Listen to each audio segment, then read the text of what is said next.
అదేవిధంగా ఈ మొహర్రం అనగానే కొద్దిమందికి గుర్తొచ్చేది ఏంటంటే నెల్లూరు రొట్టెల పండుగ.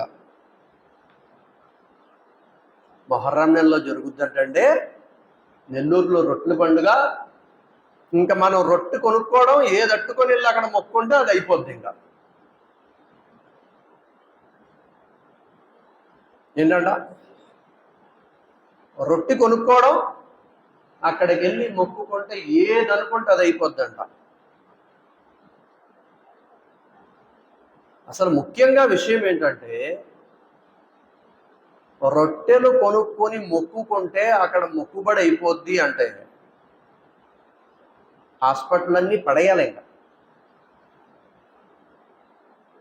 క్యాన్సర్ వ్యాధితో నాకు తెలిసిన ఆయన ఒక ఆయన చనిపోయారు నిన్న రాత్రి, ఈరోజు జనాజా. ఇంకా వాళ్ళు కూడా ఇంకా అక్కడికి వెళ్ళి రొట్టు కొనేసి ఇంకా క్యాన్సర్ నయం చేసే అని చెప్పేసి అక్కడ మొక్కుకొని వచ్చేయచ్చు.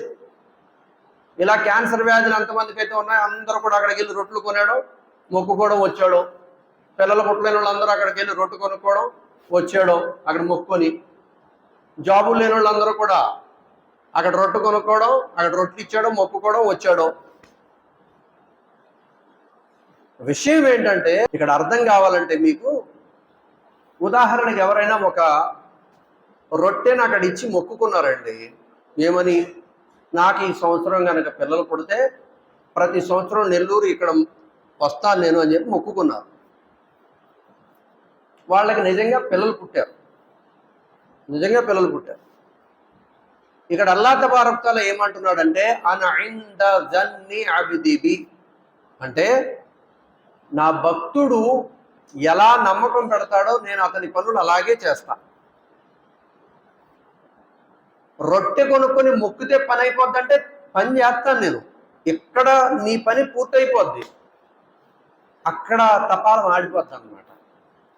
రొట్టెతో పని అయిందని అలా నమ్మేవు నాయనా, బుద్ధి ఉండాలి కదా నీకు. ఒకవేళ రొట్టెతో పని అయిపోతే ప్రవక్త వారు ఆ రొట్టె గురించే చెప్తారు కదా, నెల్లూరులో రొట్టెల పండుగ జరుగుద్ది, మీరు అక్కడికి వెళ్ళి రొట్టె కొనుక్కొని రొట్టె మొక్కుకొని అక్కడ మీరు మీ పనులన్నీ చేసేసుకోండి. ఇంకా సృష్టికర్త అవసరం లేదు, దైవం అవసరం లేదు, నమాజులు అవసరం లేదు, దువాలు అవసరం లేదు.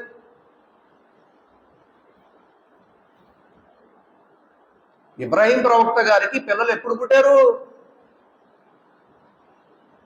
ఇంచుమించు 80 సంవత్సరాలు. 80 సంవత్సరాలండి.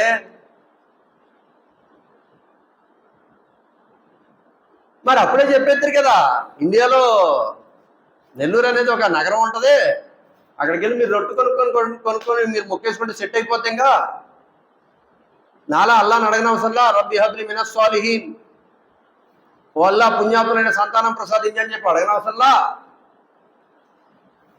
జకరియా అలైహిస్సలాతు వస్సలాంకి కూడా బిడ్డలు పుట్టలేదు కదా, మొత్తం ముసలాడు అయిపోయారు. ఆయన తెల్ల ఇంటికలు అయిపోయినాయి, బాగా వృద్ధుడైపోయారు.